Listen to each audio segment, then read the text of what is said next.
কক্সবাজারে টানা কয়েকদিনের ভারী বর্ষণের ফলে উজান থেকে আসা পানিতে প্লাবিত হয়েছে অনেক নিম্নাঞ্চল। পাহাড় ধসে ক্ষতিগ্রস্ত হয়েছে অনেক পরিবার। ফুকিয়ারগুনা টিলাপাড়া ৮ নং ওয়ার্ডের মৃত নূর মাহমুদের দ্বিতীয় পুত্র জনাব জাফর আলমের বাড়ি পাহাড় ধসে ভেঙে গেছে।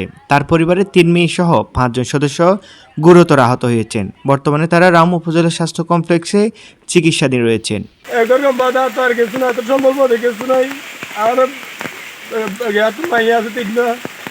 তিনটা মাইয়া মাঝে আহত বেশি হই আর মাইয়া তো হাসপাতালত বেশি আহত হই আমি বেশি দুঃখ হই। কাওয়ারকোট ইউনিয়ন ৮ নম্বর ওয়ার্ডের মেম্বার নুর ইসলাম। এই ঠেলেভাড়া আর ওয়ার্ডের ঠেলেভাড়া এই জাফর আলমর খুব গরিব মানুষের একটা বাড়ি।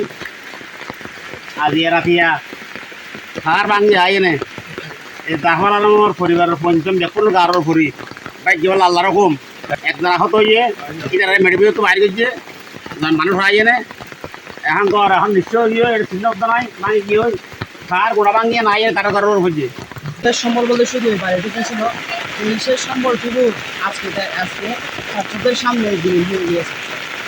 একই ইউনিয়ন কাওয়ারকুফে রুখিয়ারগুনা ৯ নং ওয়ার্ড লামারপাড়ায় মৃত আলী আহমেদের ছেলে মোহাম্মদ সলিমের বাড়ি পাহাড় ধসে ভেঙে গেছে। পরিবার নিয়ে তারা অন্যত্র আশ্রয় নিয়েছে। নিউজ ডেস্ক, রামো খবর 24।